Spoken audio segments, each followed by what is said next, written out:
All right, good morning. So hopefully this will go a little better today with the painting. So we're back painting the Tour de France live. Every stage, I'll be trying to do one of these every day. So when I paint these, I find an image that helps with the story of the tour, that's visually appealing. As I watch the race, I am watching it live as it's going on. Today I wanted to talk with one of the, I guess we'll call it a feel-bad story of the tour for poor Lawson Craddock, one of the 5 Americans in the race. Lawson had a crash yesterday, and of course we got the World Cup going on now, so I always like the comparison of in the World Cup you'll see the players get lightly brushed and they'll fall on the pitch and they'll scream and roll and grab their leg, and basically you think they're dying. At least that's what they're trying to get the ref to think, so they can get a penalty kick out of it. And in the Tour, it's almost the exact opposite. Yesterday, Craddock had the misfortune of falling in the feed zone. He broke his scapula, cut his face really bad just above the eye, ended up getting stitches after the race was over. So here, I'll let that sink in for a moment. He raced another 100 kilometers with a blood pouring down his face and a broken scapula. Now, one of the fun things, or add to that story, just drew his bib number on the back there, his racing number, and it's number 13.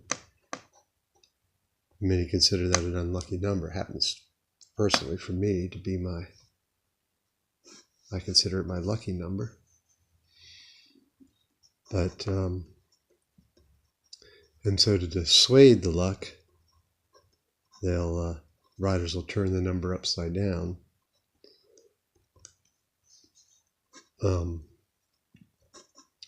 Try to make themselves a little safer. Apparently that didn't work out so well for Craddock. But the thing with the Tour is, if you don't finish a stage, you're done. Your tour is over. And yesterday being the first day of the stage, he really didn't want to waste one day. Actually, they had an interview with him this morning. And talking about just to that point, he broke down in tears talking about how much work he put in to get there, and then he just wasn't going to leave after one stage. I can just imagine what that would feel like, because it really is a lot of work. This year the teams are only 8 riders, so 8 riders in the Tour, I should say. And there's usually 20, 30 riders on a team, so your odds of getting onto the Tour de France team, getting to race, are pretty slim. I imagine there's a slight bit of deference paid to the French on a team. So for an American to put in the work and get there, they're going to stay in.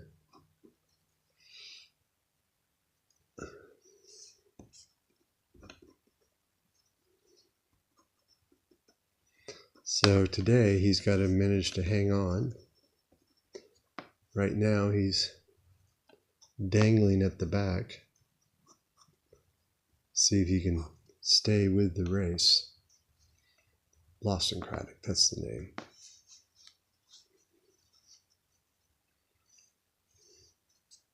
Trying to go up with the title.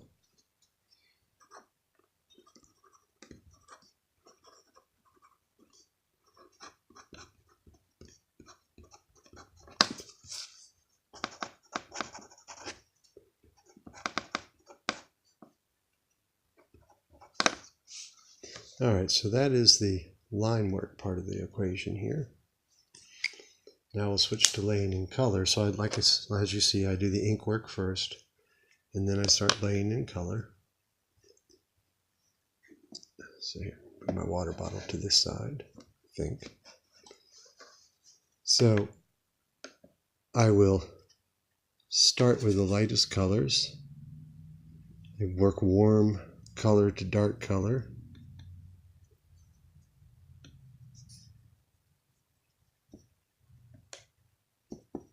And then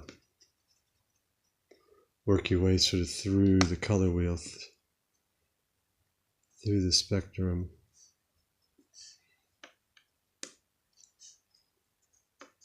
So now just laying in some flesh tones. So this is the back of the Peloton over here, just dangling on the back. He's still got 120 kilometers to race, which was about at the point when he had his wreck yesterday. Apparently it happened in the feed zone, which is a place where riders can grab water bottles and bags and such, get some food, and frequently people drop things. You know, they're trying to catch these bags as they passed up from their soigneurs when they're doing. They slow down a little bit, but it's still pretty darn fast. So they'll be doing as much as 25, 30 kilometers an hour, reaching out and grabbing a bag. It's on a long string, called a musette, the bag is.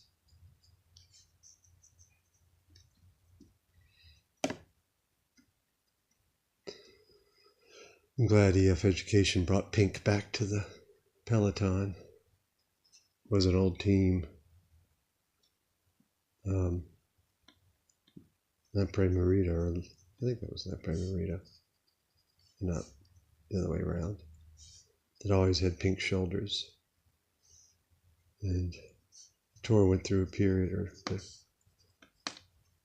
teens went through a period of everybody being black, and it just got unexciting from my point of view, just picking pink color. Race has always been exciting.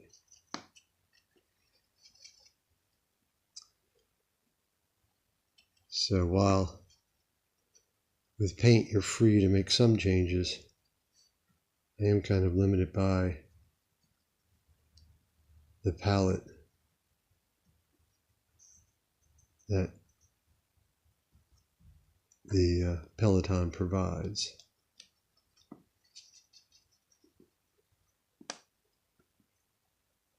So as you can see, I'm working from one color to the next in the color wheel. I tend to do the blues, although there will be a bit of sky in this, and I tend to save that for last. Let's get a little sunlight on those trees.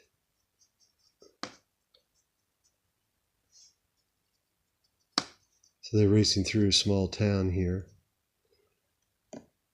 Where we are in the town, I think, we're on the edge of town. Just a minute ago there were hundreds of fans on the side of the road, thousands probably even. But now we're out here on the edge of things. Just a few fans standing along the side of the road. So naturally I'm breaking my own rules here, going back to the red tones. Get some of this brick in here. This brick sidewalk. A little texture here with the brush. A little more brick on that side. Now we get some color for these buildings, which are not particularly colorful. So by the way, the paints I'm using, these are all watercolors. They're the Cake watercolor you can see right up there at the top of the screen. So they're dry cakes of paint. This paint is comes from Richardson Art. US-based company up in Wisconsin, family company, great folks. And they, this is called St. Petersburg Yarka watercolors, and just amazing color, brilliant, sharp color. On my full-scale artwork, I use their paint sticks, Shiva paint sticks, which I just love. Again, part of that for the color. I'm not figuring out, I'm pretty into the color. And I feel like these watercolors do an amazing job of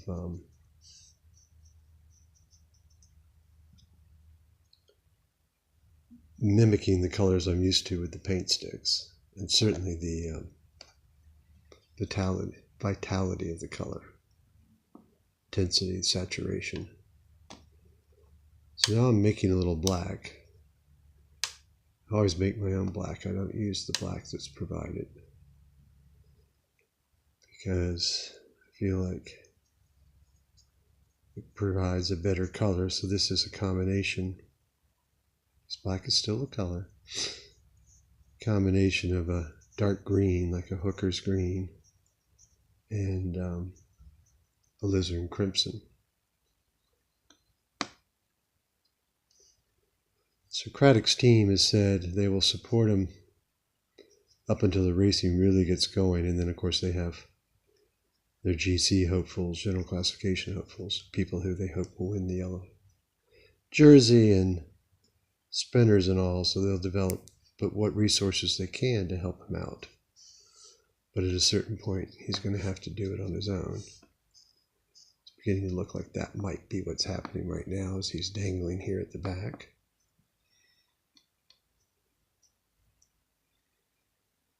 Another reason I like using these watercolors for painting the tour is you can really, just a few little strokes like those blacks that I just did. You know, it's not super sharp as to what you're looking at. The watercolors really help you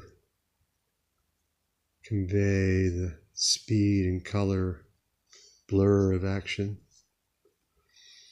So this piece is just about done. Now all the paintings that I'm doing of the tour this year will be for sale. One of a kind, original pieces. This will not be a print or anything. And they're sold first come, first serve. I'll add this in the description, but you can purchase the piece through my blog that talks about each day of racing, and it shows all the paintings I did, and all the paintings will be for sale. Usually somewhere between 5 and 7 paintings a day. But, and that is theartistcycling.blogspot.com, or you can go directly to the website where you can purchase through a shopping cart, and that's gregleach.com. Again, I'll spell those out in the descriptions or in the comments, but it's GREIGLEACH.com and theartistcycling.blogspot.com. All right, that's the piece. Hope you like it. Hope you learned a little something about the tour and about watercolors. Thank you so much. Here, I'll slide it up. There you go.